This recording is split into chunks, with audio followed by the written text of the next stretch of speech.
We pretty much get a new promo every single week. There's normally something that happens on Wednesday, which in most cases is the team of the week. Plus on Friday, there's normally a new batch of cards which get released as part of a promo. And every time this happens, I see a lot of traders jumping on board to try and make coins out of the new promo, whilst also making some pretty hefty mistakes. So in this video, I'm going to highlight some of the mistakes that I've seen. That way you will hopefully be able to avoid them and you will be on your way to be making coins whilst trading with a promo. But before we do get into the video, if you're looking to get some very easy coins, then there is no better place than Mule Factory. Head over there to get yourself some cheap fast FIFA 22 coins, completely reliable, and if you use Fnatic 5 at checkout, you'll also get yourself a 5% discount. Link can be found in the description down below. And getting back into the video, as said, there is new promos every single week, or new teams that add to previous promos that we've had before. But every single time this happens,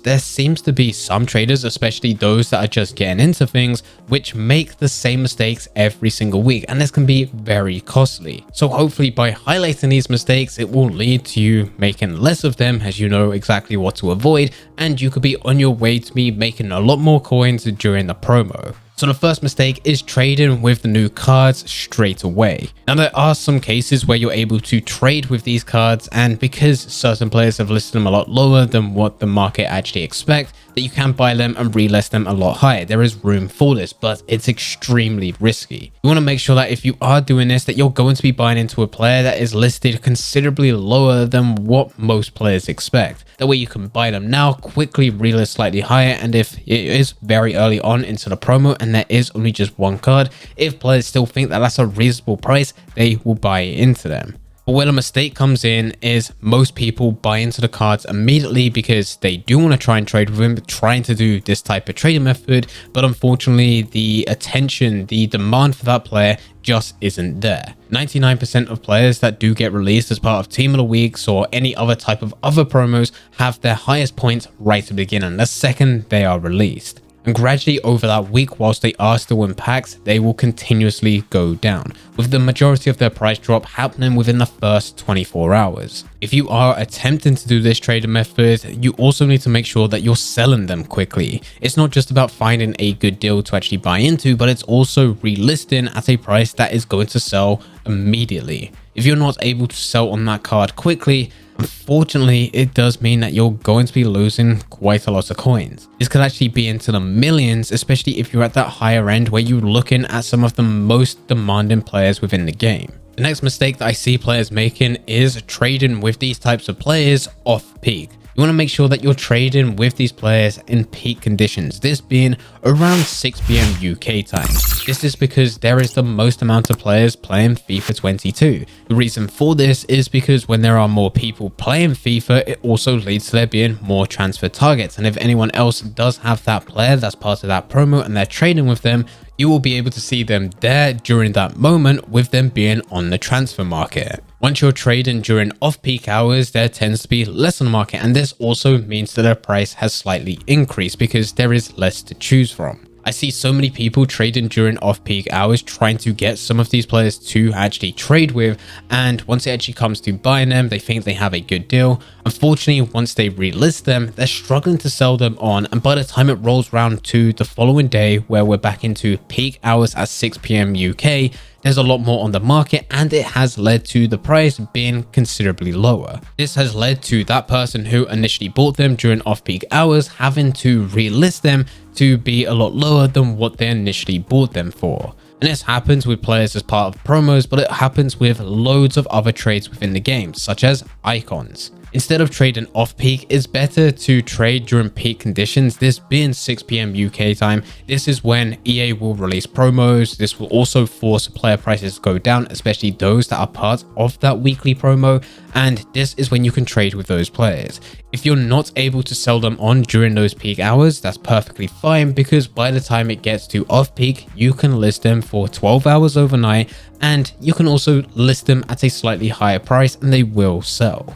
The third mistake is being afraid to lose coins. Yes, it is very serious when you are dealing with a new promo. There are a lot of things that you could do wrong right at the beginning, and it is recommended for those that have a bit more experience with the market because they know how to offload trades a lot quicker so that they can sell them on and still make profit at the end of the day. But despite all of this, you shouldn't be afraid to lose coins. Now, of course, you don't want to lose coins, but you should never be fearful of it because it's always going to happen. On a daily basis, I make trades where I lose coins, but the good thing is that my winners far exceed my losers. And as long as you're doing a very similar thing, it does mean that you will always be in profit. If you don't like the risk that comes with a new promo right at the beginning, then by all means, don't trade during those days. Typically, the first couple of days is when the player tends to be the most volatile. It'll be shooting up and down on a daily basis, and it can be extremely hard to predict where that player is going to settle.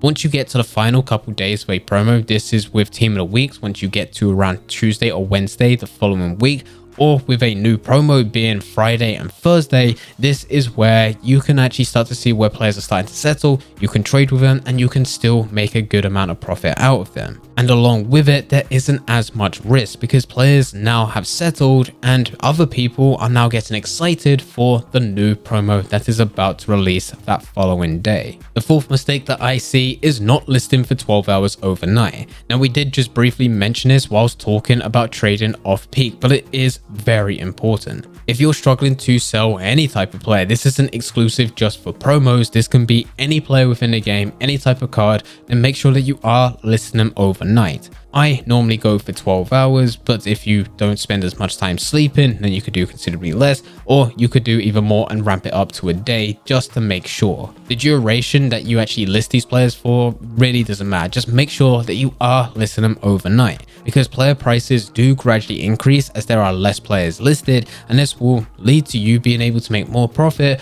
Or if you're just looking to go and get rid of one of the trades you've just made, then there should be less competition. There's less players listed, so when other people are looking to buy into the player that you have listed, they have less of an option. They have yours, which will hopefully be the cheapest, or they have the other ones there, which are considerably higher. Of course, they're going to make the right decision and go for the cheapest one. This has led to there being some very great trades, not so much with promos, but whilst looking at icons, especially on the 0 to 1 million trading series where I've been able to get some players for 90,000 coins. And there have been other cards listed at a very similar price, but by the time it gets to listing for 12 hours overnight, I've been able to list them for 110,000 coins and been able to sell them on for a pretty nice amount of coins. And it didn't take much effort on my part. I just had to buy the player and list them for 12 hours and then walk away, go to bed, wake up the following morning, and there you go, that player has sold on. And then the final mistake for this video is not buying any investments at the end of the promo. Once you get to the final day of that promo, just before they're taken out of packs, it's a smart idea for you to buy some of those cheaper deals. And as long as you're looking at them as long-term investments, strictly speaking within FIFA, so a couple weeks, potentially a couple months, then you will be able to make profit. I do this with every single team of the week that gets released. Every Tuesday or even Wednesday morning, I will spend 5, 10, 15 minutes going through FUTBIN, seeing what players are listed, seeing which ones I like the look of, which ones are cheap, and then I'll go onto my console and buy those players. Buy one of each card and store them to my club. These players will increase for a couple different reasons. Firstly, as time goes on, less people play FIFA. So for those that manage to pack this type of player or they bought them for their club to use within their team, they may not be playing FIFA as much. They may have stopped playing completely. Those players are never going to be on the transfer market again. Those are locked within that account. This makes them slightly rarer. We also have these exact players being used for SBCs all of the time. Whenever there is an SBC which requires you to have a team of the week player, you must submit a team of the week player to complete it. It's part of the requirements. Of course, you're going to be looking at the most recent team of the weeks because those are the cheapest. This also leads to there being less on the market.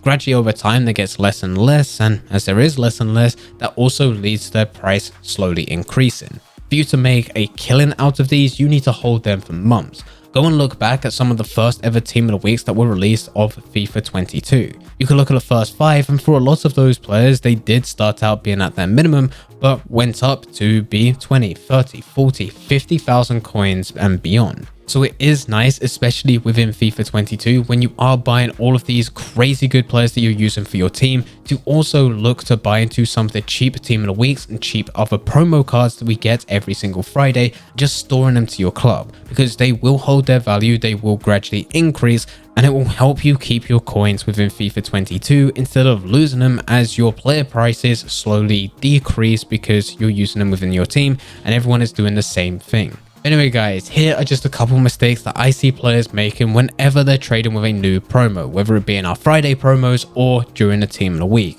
If you do have any questions about anything, then make sure you leave them in the comment section down below. But anyway guys, I hope you guys did enjoy. If you did enjoy, don't forget to leave a like and subscribe. But for now, I'm going to see ya.